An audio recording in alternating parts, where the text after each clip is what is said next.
खुद को कर बुलंद इतना, खुद को कर बुलंद इतना कि खुदा खुद तुझसे पूछे कि बंदी तेरी रजा क्या है। Welcome to Khyatij education. I am Alok Gupta, your mathematics mentor and coach. Today we are going to dive into the world of percentages and try to make it really easy and fun.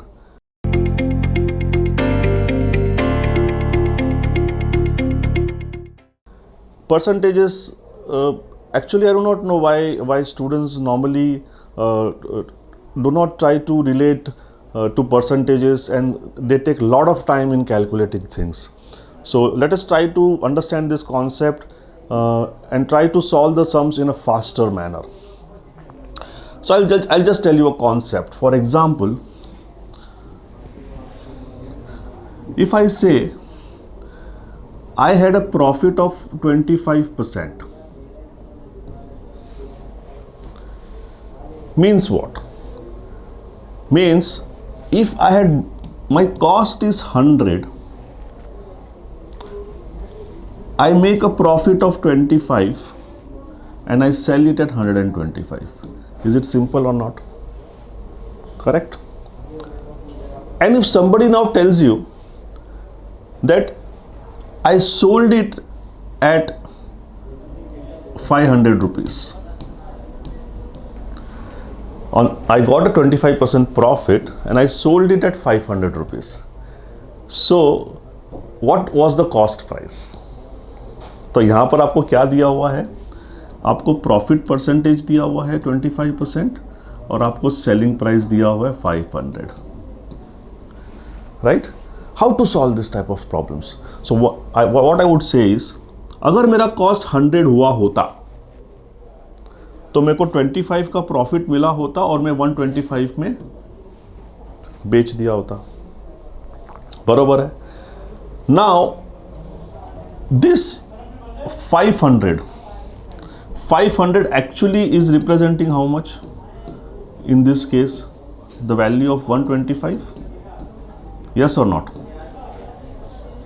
Correct? Now if I divide both the sides by 25, so this will become 5 and this will become 20. So एक की value कितनी हो गई? 4. हुई कि नहीं हुई? What will be the value of 100? 400. So मेरा जो assumed cost था वो 100 ही था ना.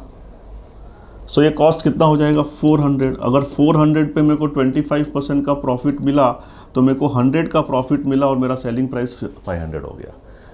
Is it not simple to link the things by comparing it with 100? So let us understand this concept much better by just doing one more sum. In an election contested by two parties, Party D secured 12% of the total votes more than Party R, which means Party R lost. If Party R got 132,000 votes and there are no invalid votes, which means जितने भी votes डले गए वो सब valid थे.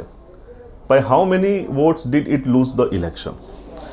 So in this type of question, you see what happens is they have not told you कि कितने लोगों ने वोट डाला, बट उतना बताया है कि जो जीता है जो हारा है उनमें जो डिफरेंस था वो 12% था वोट्स का. 12% of what? Total percentage. So such type of sums I will start assuming by saying, let us say 100% of the people, 100 people voted. Correct? Now suppose R got X percentage of vote. Then how many votes D got? X plus 12%. हाँ कि ना? और ये दोनों को जो vote मिले वो कुल मिला के 100 हुए होंगे. 100 ही तो X और X plus 12 में बटा कि नहीं बटा?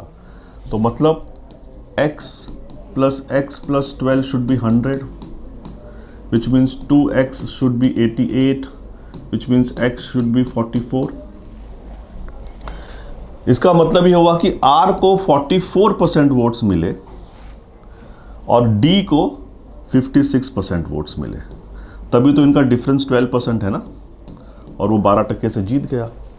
लेकिन मेरे को 56% नहीं निकालना था, मुझे निकालना था कि वो कितने वोटों से जीता। तो what is been given to me, I am been given 44%। 44% जो वोट्स आर को मिले उसकी वैल्यू कितनी है,